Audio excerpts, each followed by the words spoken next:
দেখুন, সুপ্রিম কোর্টের নির্দেশে প্রায় 26,000 যে প্যানেল এবং চাকরি খারিজ হয়েছে তা নিয়ে বিরোধীদের তরফ থেকে একটা অপপ্রচারমূলক কুৎসা, সেটা মানুষকে বিভ্রান্ত করার চেষ্টা করা হচ্ছে। সর্বভারতীয় তৃণমূল কংগ্রেস খুব স্পষ্টভাবে জানিয়ে দিতে চায় যে এক্ষেত্রে এই যে ঘটনাটি, যাদের চাকরি চলে গেল, যে যোগ্যরা এই হয়রানির মধ্যে পড়ল, আমরা নিশ্চিতভাবে তাদের এই হয়রানিতে সহমর্মী এবং পূর্ণভাবে সহানুভূতিশীল। মাননীয় মুখ্যমন্ত্রীর উপর আস্থা রাখুন। মাননীয় মুখ্যমন্ত্রী গতকাল সবিস্তারে বলেছেন এই বিপদে তিনি পাশে আছেন এবং এই সমস্যা থেকে, এই জটিলতা থেকে কি করে বেরোনো যায়, মাননীয় মুখ্যমন্ত্রী সমস্ত রকম আইনি পরামর্শ, বিশেষজ্ঞদের পরামর্শ নিয়ে মুখ্যমন্ত্রী চেষ্টা করছেন। আপনারা দয়া করে আস্থা রাখুন। এর মধ্যে কয়েকটি প্রসঙ্গ যেগুলি নিয়ে কুৎসা চলছে সেগুলি সম্পর্কে বলে রাখা ভালো। যেমন বিরোধী দলনেতা গতকাল বলেছেন যে 26 সালে ওনারা ক্ষমতায় এলে তখন নাকি যোগ্য অযোগ্য সব সিবিআই ধরে ঠিক করে দেবে। প্রশ্ন হচ্ছে, তদন্তটা সিবিআই এর হাতে আছে, তো তাহলে 26 অবধি অপেক্ষা করছেন কেন? তাহলে তো যোগ্য অযোগ্যটা এখনই তো আপনারা করে দিতে পারতেন। তাহলে আপনারা বলছেন কেন যে যোগ্য অযোগ্য আলাদা করা যাচ্ছে না? তাহলে যোগ্য অযোগ্য আলাদা করা যাচ্ছে না, 26 সালে আমরা এলে করে দেবে সিবিআই, 26 সালে এলে আমরা করে দেবো, এই কথাটা আসছে কোথার থেকে? তার মানে এখন এটা ইচ্ছাকৃতভাবে সিবিআই বলছে যে যোগ্য অযোগ্য আলাদা করা যাচ্ছে না। 2, যারা অযোগ্য তাদের বেতন ফেরত দিতে হবে, যারা সেটা নন তাদের বেতন ফেরত দিতে হবে না, কিন্তু চাকরি চলে যাবে। যখন প্রাথমিকভাবে এই ডিমার্কেশন লাইনটা করাই যাচ্ছে, তাহলে সকলের চাকরি চলে যেতে পারে কিভাবে? আমরা সুপ্রিম কোর্টের এই রায়ের সঙ্গে একমত নই, তৃণমূল কংগ্রেস একমত নয়। যেখানে প্রাথমিকভাবেও আলাদা করা যাচ্ছে, সেখানে কেন যোগ্যদেরও চাকরি চলে যাবে? এটা কিভাবে হতে পারে? 3 নম্বর, এটা আমরা খুব স্পষ্টভাবে বলতে চাই, যাদের বিরুদ্ধে খারাপ কাজের অভিযোগ আছে, অনিয়মের অভিযোগ আছে, ভুলের অভিযোগ আছে, সিবিআই অ্যারেস্ট করেছে বা কোনো এজেন্সি অ্যারেস্ট করেছে এই চাকরির ক্ষেত্রে, তৃণমূল কংগ্রেস বা রাজ্য সরকার তাদের বাঁচাতে কোনো চেষ্টা করেনি এবং করবে না। এইখানে সিপিএম বা বিজেপি যে মিথ্যাচার করছে, যে বা যারা অন্যায় করেছে বলে অ্যারেস্ট হয়েছে, সেই আইনের লড়াইটা তাদের লড়াই। তাদের একটি গ্রেফতারির বিরুদ্ধেও রাজ্য সরকার কোনো আইনি ব্যবস্থা বা আইনি পদক্ষেপ নেয়নি। সিবিআই তদন্তের ক্ষেত্রে মমতা বন্দ্যোপাধ্যায় সরকার পরিপূর্ণভাবে সহযোগিতা করেছেন। ফলে এটাকে বিকৃতভাবে সিপিএম বিজেপি যারা এটা নিয়ে বিকৃতভাবে প্রচার করছেন, তারা ঠিক করছেন না। একটা ঘটনা, কয়েকজনের বিরুদ্ধে অভিযোগ আছে, এজেন্সি তদন্ত করছে, তাদের অনেককে অ্যারেস্ট করা হয়েছে এবং তাদের ক্ষেত্রে মমতা বন্দ্যোপাধ্যায় সরকার এবং তৃণমূল কংগ্রেস কোনো অবস্থায় তাদের পাশে দাঁড়িয়ে তাদের বাঁচাতে, তাদের রক্ষা করতে, তদন্তে বাধা দিতে কোনো কাজ করেনি। সিবিআই সে পূর্ণ স্বাধীনতায় এই তদন্ত করেছে। 4, সিবিআই বলছে যে যোগ্য অযোগ্য আলাদা করা যায়নি।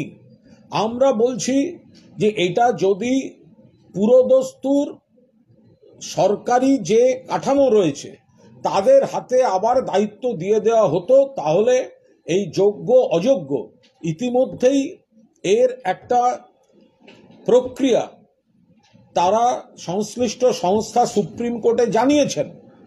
বাকিটাও তারা পুরোটাই করে দিতে পারতেন। একটা একতরফা রায় দিয়ে সকলকে বিপদে ফেলে দেয়াটা এটা কোনো অবস্থায় বাঞ্ছনীয় ছিল না। এটা যদি এনাদের উপর যারা এই কাজটা করে দিয়েছেন তাদের পূর্ণ আস্থাটা রাখা যেত, সময় দেওয়া হতো, তাহলে এই যোগ্য অযোগ্য কিন্তু সেটা এরাই করে দিতে পারতেন। 6, এই বিষয়ে আমরা খুব স্পষ্টভাবে বলতে চাই, সিপিএম বা বিজেপির এই বিষয়ে কথা বলার কোনো নৈতিক অধিকার নেই। ত্রিপুরা রাজ্যে, ত্রিপুরা আমাদের থেকে অনেক ছোট রাজ্য, আমাদের বড়জোর 2টি জেলা, তার সমান হচ্ছে ত্রিপুরা রাজ্য। খুব সুন্দর রাজ্য, ছোট্ট রাজ্য। এখানে সিপিএম জমানায় এই অনিয়ম, এই ধরনের ভুলের জন্য 10,323 জন শিক্ষক শিক্ষিকার চাকরি চলে গেছিল, গোটা প্যানেল বাতিল হয়েছিল সিপিএম জমানায়। সুপ্রিম কোর্ট এইভাবে বাতিল করেছেন। সেই বিজেপি ক্ষমতায় আসার পর তাদের বিকল্প ব্যবস্থা করে দেবে বলেছিল, কিচ্ছু দেয়নি। তো তাহলে যে সিপিএম এর জমানায় ত্রিপুরা রাজ্যে 10,323 জনের প্যানেল অনিয়মের জন্য বাতিল হয়েছিল, তারা এখানে সাধু সেজে বড় বড় কথা বলছে কেন? কেন কথা বলছে? বিকাশ রঞ্জন ভট্টাচার্যকে জিজ্ঞাসা করুন। যেদিন সুপ্রিম কোর্ট ত্রিপুরা রাজ্য, বাম শাসিত সিপিএম শাসিত ত্রিপুরায় অনিয়মের জন্য শিক্ষকদের গোটা প্যানেল 10,323 জনের প্যানেল খারিজ করেছিল, সেদিন এই সিপিএম এর লয়াররা সুপ্রিম কোর্টে গিয়ে বলেছিলেন কয়েকজনের ভুলের জন্য জেনুইনদের চাকরি যেতে পারে না। কারা বলেছিলেন? এই সিপিএম এর আইনজীবীরা। আজকে তারা দ্বিচারিতা করছেন। সিপিএম শাসিত ত্রিপুরায় যখন সুপ্রিম কোর্ট 10,323 জন শিক্ষকের গোটা প্যানেল খারিজ করেছিল, তখন এই সিপিএম এর আইনজীবীরা সুপ্রিম কোর্টে সওয়াল করতেন যে কয়েকজনের ভুলের জন্য সকলে যেতে পারে না। আর আজকে তারা সকলের চাকরি খাওয়ার রাজনীতি করছেন। কি করে হতে পারে এটা? এখানে দ্বিচারিতা রয়েছে। সিপিএম জমানায় চিরকুটে চাকরি হতো, হোল টাইমারদের বাড়ির লোকরা সবাই চাকরি পেয়েছে। বিজেপির রাজ্যে ব্যাপক কেলেঙ্কারি, নিট ফাঁস, বিভিন্ন কেন্দ্রীয় পরীক্ষার প্রশ্নপত্র ফাঁস। ফলে এরা এখানে সাধু সাজতে যাচ্ছে, এটা হতে পারে না। একটা ঘটনা ঘটেছে, কয়েকজনের বিরুদ্ধে অভিযোগ আছে, অ্যারেস্ট হয়েছে। কোনো অবস্থাতে মমতা বন্দ্যোপাধ্যায় সরকার বা তৃণমূল কংগ্রেস তাদের পাশে নেই, কিন্তু তার মানে এই নয় যে একটা একতরফা রায় দিয়ে যোগ্য অযোগ্য মিশিয়ে সকলকে সর্বনাশা পরিণামে ঠেলে দিয়ে এটাকে রাজনৈতিক ইস্যু তৈরি করতে বাম এবং রামকে সহযোগিতা করতে হবে। এটা হতে পারে না।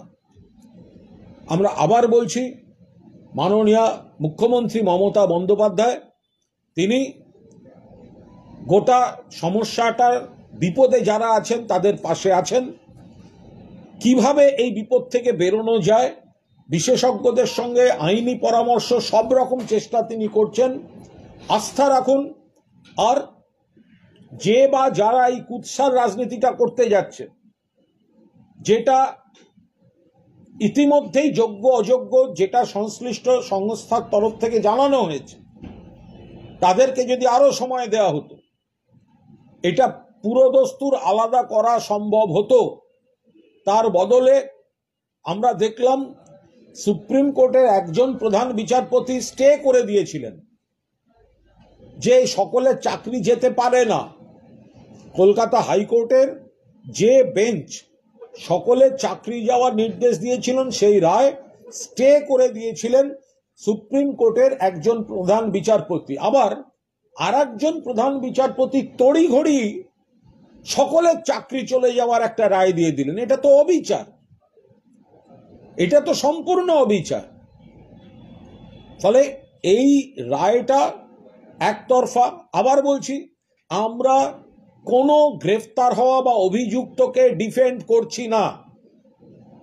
কোনো গ্রেফতার হওয়া বা কোনো অভিযুক্তকে ডিফেন্ড করছি না। তাদের ক্ষেত্রে তাদের রক্ষা করতে মমতা বন্দ্যোপাধ্যায় সরকার এবং তৃণমূল কংগ্রেস তাদের বাঁচাতে বা তাদের রক্ষা করতে কোনোভাবেই কোনো কোর্টে কোনো আইনি ব্যবস্থায় যায়নি। কারণ যদি কেউ অন্যায় করে থাকেন, যারা অন্যায় করেছেন তাদের শাস্তি প্রাপ্য, তারা তদন্ত ফেস করবেন, তাদের ব্যাপার। কিন্তু তার মানে এই নয় যে সেইটাকে সামনে রেখে একটা ইস্যু তৈরি করে দেওয়ার জন্য যোগ্য অযোগ্য সকলকে 25,000 ছেলে মেয়েকে, 25,000 মানুষকে, 25,000 পরিবারকে, 26,000 পরিবারকে জলে ফেলে দেওয়া হবে, দিয়ে সেটার থেকে রাজনৈতিক ইস্যু তৈরি করা হবে। এটা তো কোনোভাবেই মানা যায় না। যারা যোগ্য, যারা এত খেটে খুঁটে পৌঁছেছেন, কেন তাদের কেন এই হয়রানির মধ্যে পড়তে হবে? যাদের কোনো দোষ নেই তারা কেন এই বিপর্যয়ের মধ্যে পড়বে? কিসের এত তাড়াহুড়ো ছিল মহামান্য সুপ্রিম কোর্ট? কিসের তাড়াহুড়ো ছিল? সিবিআই এর বহু মামলা আছে যেগুলো সময় সাপেক্ষ, মাঝে মাঝে বিজেপি সেগুলোকে ব্যবহার করে। এটা কোন ধরনের বিচার হয়েছে? আমরা এই রায়টি আমরা সুস্থ স্বাভাবিক ন্যায় বিচার মনে করছি না। মমতা বন্দ্যোপাধ্যায় সরকার চায় justice for all. Mamata Bandyopadhyay সরকার যারা গ্রেফতার হয়েছে, যাদের বিরুদ্ধে অভিযোগ আছে, তাদের বাঁচাতে, রক্ষা করতে, পাশে থাকতে কোনো চেষ্টা করবেন না, করেননি, করছেন না। কিন্তু যে ছেলে মেয়েগুলি চাকরি করছে তাদেরকে সকলকে জলে ফেলে দেয়া, এই রায়টা সমর্থন করা যাচ্ছে না। সেখান থেকেই বিরোধীরা, সিপিএম, বিজেপি, কংগ্রেস, তারা উস্কানিমূলক মিথ্যা এবং কুৎসা প্রচার করছে, ভুল ন্যারেটিভ তৈরি করার চেষ্টা করছে। আমরা প্রত্যেকটি পয়েন্ট ধরে ধরে বলে দিচ্ছি যে ওদের অভিযোগগুলো কতটা ভুল। সিপিএম এর যে লয়াররা ত্রিপুরার ক্ষেত্রে, সিপিএম শাসিত ত্রিপুরার ক্ষেত্রে তাদের প্যানেল 10,300 জনের গোটা রাজ্যের প্যানেল যেদিন ক্যান্সেল হয়ে গেল অনিয়মের জন্য, তখন সুপ্রিম কোর্টে এই সিপিএম এর লয়াররা বলেছেন কয়েকজনের ভুলের জন্য গোটা প্যানেল যেতে পারে না। আর আজকে সিপিএম বলছে গিয়ে সকলের চাকরি চলে যাক, এলোমেলো করে দেমা লুটে পুটে খাই, রাজনৈতিক ফায়দার জন্য চাকরি খাওয়ার পলিটিক্স করতে নেমেছে। তার মানে আমি আবার বলছি, এই নয় যে যারা অন্যায় করেছে আমরা তাদেরকে ডিফেন্ড করছি না, করব না। হতে পারেন কেউ প্রাক্তন শিক্ষামন্ত্রী, হতে পারেন কোনো আধিকারিক, আমরা কাউকে ডিফেন্ড করছি না। যদি অন্যায় করে থাকে কঠোরতম শাস্তি হোক, কিন্তু তাদের শাস্তি দেওয়ার জায়গায় যদি যোগ্য প্রার্থীদের শাস্তি দিয়ে সেটাকে রাজনৈতিক ইস্যু, অস্থিরতা তৈরির ইস্যুতে পরিণত করা হয়, পশ্চিমবঙ্গকে টার্গেট করা হয় ভোটের প্ল্যাটফর্ম হিসাবে, আমরা সেই জায়গাটায় আপত্তি করছি। এখানে একটা স্পষ্ট ডিমার্কেশন লাইন আছে। ফলে মাননীয় মুখ্যমন্ত্রীর উপর আস্থা রাখুন। জটটা খোলার বা বিপদে পাশে দাঁড়াবার জন্য যা যা পদ্ধতি দরকার তিনি সমস্ত রকম দিক খতিয়ে দেখছেন। আগামী 7 তারিখ নিশ্চিতভাবে আপনারা নজর রাখুন যে তিনি কি করছেন, তিনি কি ভাবছেন, তিনি কি জানাবেন। কেউ মানসিকভাবে ভেঙে পড়বেন না। এই লড়াইতে মমতা বন্দ্যোপাধ্যায়, পশ্চিমবঙ্গ সরকার এবং সর্বভারতীয় তৃণমূল কংগ্রেস এই বিপদগ্রস্তদের পাশে আছে। যে কেন্দ্রীয় শিক্ষা প্রতিমন্ত্রী সুকান্ত মজুমদার তিনি বলছেন যে যোগ্যদের প্রসঙ্গের ক্ষেত্রে যে অনেকেই তো হয়ে গেছে চাকরি করছিলেন, পড়াশোনার মধ্যে হয়তো সে অর্থে বা মানে প্রতিযোগিতামূলক ক্ষেত্রে নেই, এরা যখন পরীক্ষার ক্ষেত্রে বসবেন তখন এদেরকে গ্রেস মার্ক দেওয়া হবে। দেখুন, একটা জিনিসকে তছনছ করার সময় এরা সবাই তার এক একটা জায়গায় এরা যন্ত্রী। এই গোটা বিষয়টার মধ্যে এই বিজেপি, এই সিপিএম, এরা যন্ত্রী। এখন এদের জ্ঞান দেওয়ার কোনো দরকার নেই। কি করতে হবে, কিসে এই বিপদগ্রস্তদের ভালো হয়, কিসে মঙ্গল হয়, এটা মমতা বন্দ্যোপাধ্যায় জানেন, মাননীয় মুখ্যমন্ত্রী জানেন। সমস্ত দিক খতিয়ে দেখে নিশ্চয়ই তিনি তার বার্তা দেবেন। ফলে যারা চাকরি খাওয়ায় পৈশাচিক উল্লাসে নৃত্য করেছে, সেই বামরামের এখন কোনো জ্ঞান দিতে যাওয়ার কোনো প্রয়োজন নেই। তাদের রাজ্যগুলোয় কি হয়েছে, তাদের পরীক্ষাগুলোয় কি হয়েছে, নিটে কি হয়েছে, ব্যাপক কেলেঙ্কারি কি হয়েছিল, যেখানেই বিজেপি, যেখানেই সিপিএম, সেখানেই স্বজন পোষণ এবং দুর্নীতি হয়েছে। জ্যোতিবাবুর ভিডিওটা দেখেছেন? জ্যোতিবাবু ভিডিওয়ে বলছে, হ্যাঁ, আমরা 8 বছর ধরে নানা মামলা মোকদ্দমার জন্য কোনো প্রাথমিক মানে কোনো শিক্ষক নিয়োগ করতে পারিনি। এগুলো ইতিহাস, এগুলো প্রমাণিত। এখন হঠাৎ একটা ফেসবুক টুইটারের যুগে একটা অপপ্রচারের হাওয়া তুলে দিলাম, এটা হতে পারে না। কয়েকজনের বিরুদ্ধে অভিযোগ আছে, কয়েকজন খারাপ কাজের অভিযোগ আছে, কয়েকজন অ্যারেস্ট হয়েছে। তাদের পক্ষে আমরা নই, তাদের ডিফেন্ড করছি না, কিন্তু তার মানে এই নয় যে এই সুযোগে গোটা সিস্টেমটাকে এলোমেলো করে দিয়ে একটা পলিটিক্যাল প্ল্যাটফর্ম হিসাবে ব্যবহার করা হবে। এটা হতে পারে না। যোগ্য প্রার্থীদেরকে তাদের জীবনটাকে বলি দিয়ে 2026-এর আগে বাংলায় অস্থিরতা তৈরি করার, বাংলার মানুষকে বিভ্রান্ত করার মঞ্চ তৈরি করার চেষ্টা, এটা কোনো অবস্থায় আমরা বরদাস্ত করব না। এই প্রসঙ্গে বিরোধী দল নেতা বলছেন সেটা হচ্ছে এই ব্যক্তিরা আদালতে যাক, আদালতে গিয়ে আবেদন করুক যে তারা যোগ্য, তাদেরকে যেন ব্যবস্থা। আমি আবার বলছি, বিজেপি যারা, তারা ব্যাপক কেলেঙ্কারি থেকে আরম্ভ করে প্রত্যেকটা বিজেপি শাসিত রাজ্যে একের পর এক অনিয়ম, দুর্নীতি, স্বজনপোষণ এইসব হয়েছে। তাদের এই নিয়ে ভাবতে হবে না। এই গোটা জিনিসটা তো এই বিজেপি আর রাম বামের লয়াররা তাদের সর্বনাশা রাজনীতি করতে গিয়ে ডেকে এনেছেন। এবার মাননীয় মুখ্যমন্ত্রী তাদের পাশে থাকছেন। কোনটা দরকার, কোনটা আইনে কিভাবে দরকার, কোনটা প্রশাসনিক কিছু করা যায় কিনা, আইনসম্মতভাবে খবর নিচ্ছেন, বিশেষজ্ঞদের সঙ্গে কথা বলছেন, আইনি মতামত নিচ্ছেন, তিনি করছেন। এর মাঝখানে রামবাম তো চাকরি খাওয়ায় শকুনের রাজনীতি করেছে। ফলে তাদের এই বিষয়ে জ্ঞান দিতে যাওয়ার কোনো দরকার নেই। বিজেপি বলছে, সুকান্ত মজুমদার বলছে যে ক্ষতিপূরণটা তৃণমূল কংগ্রেস তাদের রাজনৈতিক তহবিলটাকে ব্যাপমে কে দিয়েছিল? ব্যাপমে, মধ্যপ্রদেশের ব্যাপম কেলেঙ্কারি থেকে সুকান্তবাবু দেখান না ক্ষতিপূরণটা কে দিয়েছিল। ব্যাপম কেলেঙ্কারির মতো বৃহত্তম কেলেঙ্কারি আর একটা হয়েছে? এমনকি তদন্তের সময় সব রহস্যজনক মৃত্যু হতে শুরু করেছিল। এত বড় একটা ক্রাইম থ্রিলারে পরিণত হয়ে গেছিল ব্যাপম কেলেঙ্কারি এবং তার তদন্ত। সেই বিজেপির মন্ত্রীদের জ্ঞান শুনতে হবে, সেই বিজেপির মন্ত্রীরা কথা বলবেন। ওই বিজেপি সাংসদ অভিজিৎ গাঙ্গুলি তিনি একটা প্রস্তাব দিচ্ছেন যে একটা কমিটি গড়া হোক, দরকার হলে সেই কমিটিতে তিনি থাকবেন, বিকাশ ভট্টাচার্য থাকবেন, হ্যাঁ, শিক্ষামন্ত্রী থাকুন। এই কমিটি একটা পুরো ব্যাপারটা কিভাবে সলিউশন করা যায় সে ব্যাপারে খতিয়ে দেখুক, প্রয়োজনে আবার নতুন করে রিভিউ পিটিশন করা। দেখুন, আইনে কি করা যায়, কি সম্ভব প্রশাসনিকভাবে এবং বিশেষত আইনিভাবে, সেটা মাননীয় মুখ্যমন্ত্রী তিনি গোটা বিষয়টা দেখছেন।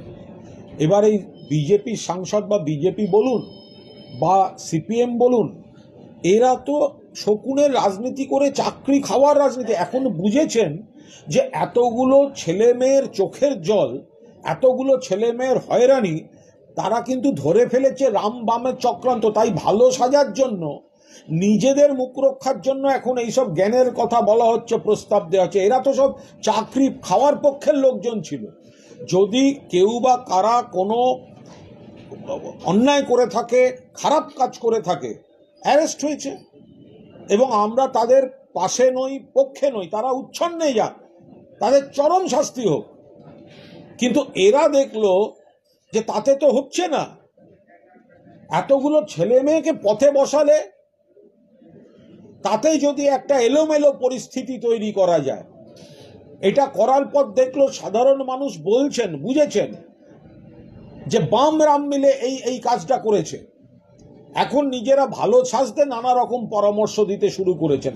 সমস্ত দিক মাননীয় মুখ্যমন্ত্রী তিনি দেখছেন, যেটা ঠিক বলে মনে হবে, বৈধ বলে মনে হবে, আইনসম্মত বলে মনে হবে, মুখ্যমন্ত্রী করবেন। মুখ্যমন্ত্রী বলছেন যে 3 মাসের মধ্যে নিয়োগ হবে, কিন্তু আজকে এসএসসি যে সাংবাদিক বৈঠক করেছে সেখানে তারা বলছেন সেটা কার্যত অসম্ভব। আমি বলতে পারবো না, এটা প্রশাসনিক বিষয়, তারা দেখবেন। তারা শুভেন্দু অধিকারী, সুকান্ত মজুমদাররা মুখ্যমন্ত্রীর পদত্যাগ দাবি করছেন। আশ্চর্য কথা, ব্যাপম কেলেঙ্কারির সময় কি হয়েছিল? নিট পরীক্ষা যদি প্রশ্ন ফাঁস হয় তখন কি হয়েছিল?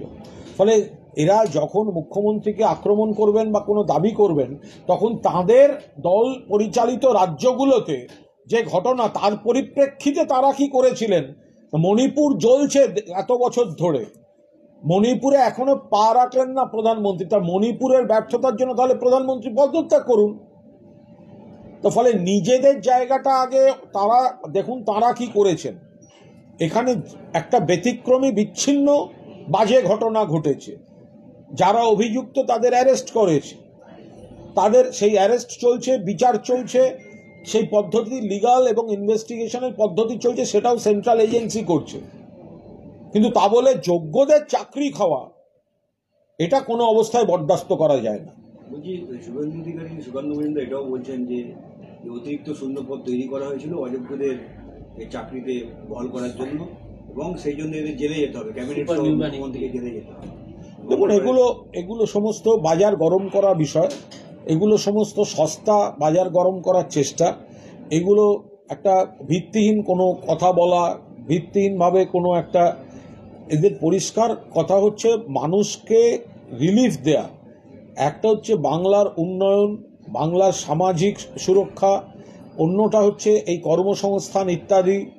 তো সেই জায়গায় যারা চাকরি খাওয়ার রাজনীতি করেছে, যারা সমস্ত রকমভাবে প্রভাব খাটিয়ে নিজেদের লোকদের দিয়ে চেষ্টা করছিল যাতে চাকরিগুলোকে খাওয়া যায়, যোগ্য অযোগ্য সকলকে পথা বসানো যায়, যোগ্যদের চাকরিতে ইতি টেনে দেওয়া যায়, তো তারা তো শকুনের রাজনীতি করেছে। এখন তারা এই ধরনের নানা রকম নাটক করে কি হবে?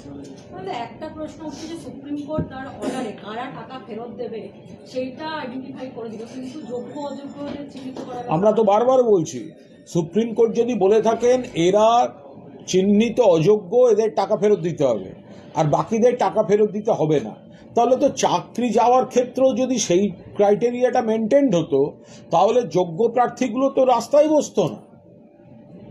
কেন তাদেরকে এই হয়রানিতে ফেলা হবে? কিসের জন্য ফেলা হবে? এক একটা পরিবার, এক একটা ছেলে মেয়ে কত কষ্ট করে এই জায়গাটা পৌঁছানোর জন্য, একটা চালু চাকরি, তার সঙ্গে একটা আর্থিক শৃঙ্খল জড়িত, কত রকম স্বপ্ন নিয়ে কত রকম পদক্ষেপ নিয়ে ফেলেছে। এখন তাদেরকে বিপদে ফেলে দিয়ে বাংলার উপর রাগ দেখানো আর বাংলার রাজনৈতিক নির্বাচনী মঞ্চ তৈরি করা বিরোধীদের জন্য, এটা তো হতে পারে না। আমরা সুপ্রিম কোর্ট বিচারপতিদের পূর্ণ আস্থা রাখি, কিন্তু আমরা পাশাপাশি এটাও দেখি যে সুপ্রিম কোর্টের কোনো প্রধান বিচারপতি একটা প্রচণ্ড স্পর্শকাতর মামলায় বিজেপিকে খুশি করার রায় দেওয়ার পর তাকে নমিনেটেড রাজ্যসভা। আমরা দেখেছি একজন বিচারপতি, তিনি এই ধরনের রায় দিতে দিতে মাঝপথে চাকরি ছেড়ে বিজেপির এমপি। তো তাহলে এটা গ্যারান্টি কোথায় যে আজকে যারা এই রায় দিচ্ছেন চাকরি খাওয়ার, এদেরকে আগামী দিনে বিজেপি নমিনেটেড বা বিজেপি ইলেক্টেড কোথাও দেখা যাবে না? এই গ্যারান্টিটা কে দেবে?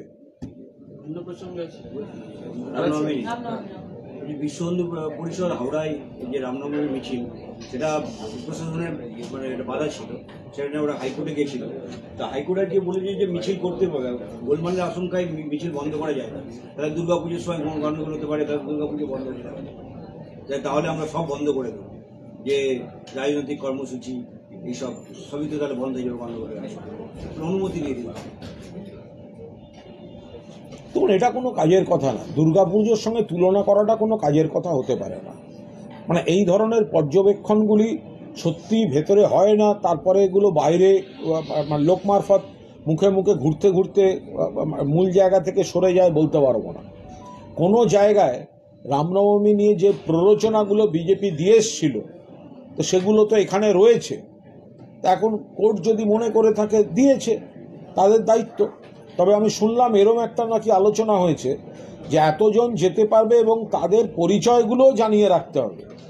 তো এইটা যদি কোর্ট বলে থাকে, একটা ডিটেলস দিয়ে রাখতে হবে।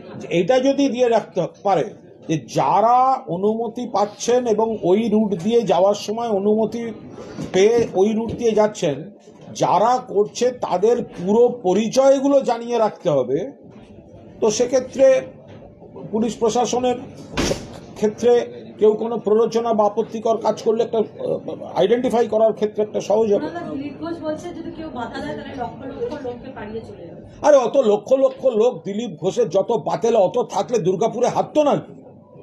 একটা দিলীপ ঘোষ, তাকে প্রেসিডেন্ট থেকে সরিয়ে দিয়েছে, অল ইন্ডিয়া ভাইস প্রেসিডেন্ট থেকে সরিয়েছে, এমপি ছিলেন মেদিনীপুরে, তাকে তুলে পাঠিয়ে দিল দুর্গাপুরে, দাঁড় করিয়ে হারিয়ে দিল বিজেপির ইন্টারনাল ফাইটে।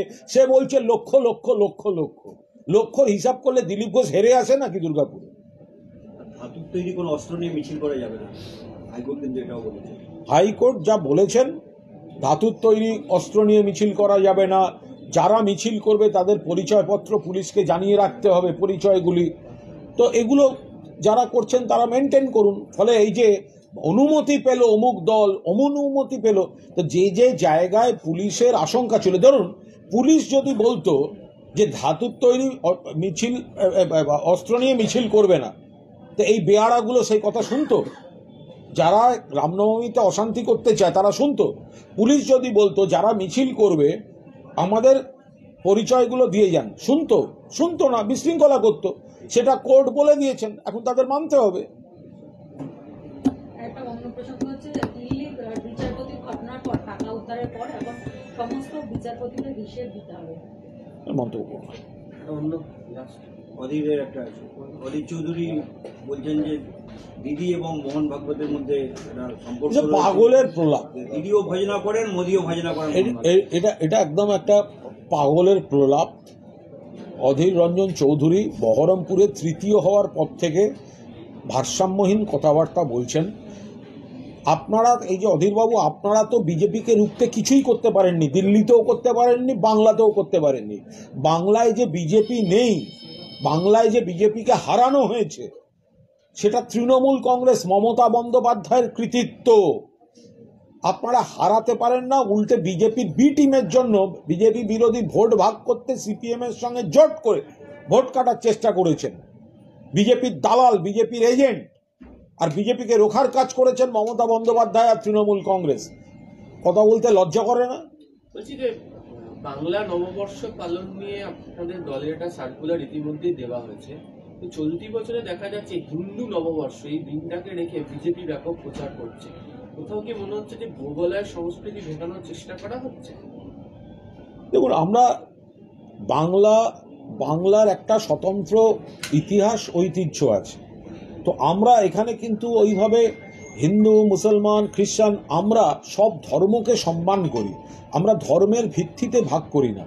কিন্তু অ্যাজ এ হোল বাংলা, যেখানে সব ধর্মের মানুষ থাকে, বাংলার ইতিহাস, বাংলার ঐতিহ্য, বাংলার সংস্কৃতি, আমরা এটার পূজারী, আমরা এর গর্বিত ধারক এবং বাহক।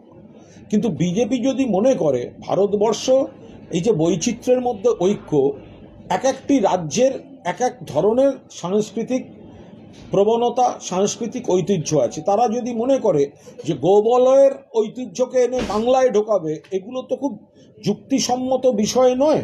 ফলে বাংলার যে চিরাচরিত ঐতিহ্য, বাংলার যে চিরাচরিত ইতিহাস, আমরা তার গর্বিত ধারক বাহক হিসেবে সেটা অটুট রাখার পক্ষে। মানে এই নববর্ষ পালনকে তো জোর কেন দেওয়া হচ্ছে?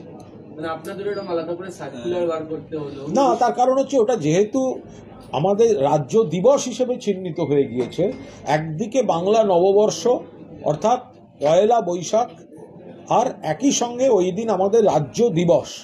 সেটা তৃণমূল কংগ্রেস, মমতা বন্দ্যোপাধ্যায়ের সরকার এই যে চিহ্নিত করে রাজ্য দিবস, রাজ্য সঙ্গীত, বাংলার মাটি বাংলার জল, সেই সঙ্গে পয়লা বৈশাখ, চিরাচরিত ঐতিহ্য, তার সঙ্গে বাংলার একটা দিবস, তো সেই হিসেবে সেটাকে সুন্দরভাবে যাতে সর্বস্তরে পালন করা হয়, তো তারই উদ্যোগ তৃণমূল কংগ্রেস নিয়েছে। এই গোবরের আগ্রাসন রুখতে কি বাঙালির অস্মিতাকে জাগানোর এটা একটা? দেখুন, বঙ্গ অস্মিতা আমাদের চিরকালীন আছে। বাংলা মানে কিন্তু শুধু একটা ভাষা, বাংলা মানে শুধু একটা ধর্ম নয়, বাংলা মানে একটা বৈচিত্র্য, একটা মিনি ভারতবর্ষ। বাংলা মানে অবশ্যই বাংলা, বাংলা ভাষা, বাঙালি, কিন্তু তার সঙ্গে যুগ যুগ ধরে বহু মানুষ এখানে আছেন, পারিবারিক সূত্রে, কর্মসূত্রে, ভ্রমণের সূত্রে নানাভাবে এসেছেন। সকলকে নিয়েই আজকের বাংলা তৈরি হয়েছে। এই বাংলার একটা নিজস্ব ইতিহাস আছে, এই বাংলার একটা সংস্কৃতি আছে। এই বঙ্গ অস্মিতাকে আমরা চাই, আমরা নিশ্চিতভাবে ভারতীয়, কিন্তু আমাদের বঙ্গ অস্মিতা, বাংলার গর্ব, বাংলার ঐতিহ্য, বাংলার সংস্কৃতি, এগুলো যেন অটুট থাকে। বাংলার মাটি, বাংলার জল। তো সেই জায়গায় দাঁড়িয়ে যদি কোনো শক্তি বাংলাকে ভালো না বেসে, আন্ডারলাইন, বাংলাকে না ভালোবেসে, বাংলার স্বার্থ না দেখে, আন্ডারলাইন, বাংলাকে বঞ্চনা করে, আন্ডারলাইন, তারা অন্য কোনো সংস্কৃতিকে বাংলায় ঢোকাবার চেষ্টা করে, নিশ্চিতভাবেই আমরা সেখানে বঙ্গ অস্মিতা থেকে বাংলার চিরাচরিত ঐতিহ্য এবং সংস্কৃতিকে অটুট রাখার, সুরক্ষিত রাখার তো চেষ্টা করব। এই যে রামনবমী ইতিমধ্যেই জোর কদমে প্রস্তুতি বিজেপি শুরু করে দিয়েছে। কলকাতার বিভিন্ন জায়গায় সমস্ত জয় শ্রীরাম লেখা, গেরুয়া পতাকায়। দেখুন, এটা রাজনৈতিক ইভেন্ট। রামনবমীকে রাজনৈতিক ইভেন্ট হিসেবে ব্যবহার করছে বিজেপি। দুর্গাপুজো তো সারা বাংলা জুড়ে হয়, তার জন্য তো এত কোনো দলকে বলতে হয় না। তো বাঙালির মনের টান দুর্গাপুজো হয়, সেই দুর্গাপুজোর অকাল বোধনটাও তো শ্রীরামচন্দ্রের তৈরি করা। তো ওটা, ওই দুর্গাপুজো আমরা যেটা শরৎকালে পালন করি, সেটাও তো শ্রীরামচন্দ্রের হাতেই আসে। তো সুতরাং তো এইটা রামনবমীটাকে পলিটিক্যাল ইভেন্ট করতে যাচ্ছে, পলিটিক্যাল ইভেন্ট। সেই কারণে উন্নয়নের রাজনীতিতে নেই, ধর্ম দিয়ে তারা প্ররোচনা দিতে চাইছে, ধর্মের আবেগকে ব্যবহার করতে চাইছে। দেখবেন ওপরে একটা ছবি, আর নিচে হনুমানের জায়গায় কখনো দিলীপ ঘোষ, কখনো হনুমানের জায়গায় শুভেন্দু, কখনো হনুমানের জায়গায় সুকান্তবাবু। এদের কোন নেতা রামচন্দ্রের হনুমান সাজবেন, গোটাটাই একটা পলিটিক্যাল ইভেন্ট করতে চাইছে। সেই কারণেই ওরা একটা অশান্তি তৈরি করতে চাইছে। বাংলা এসব পছন্দ করে।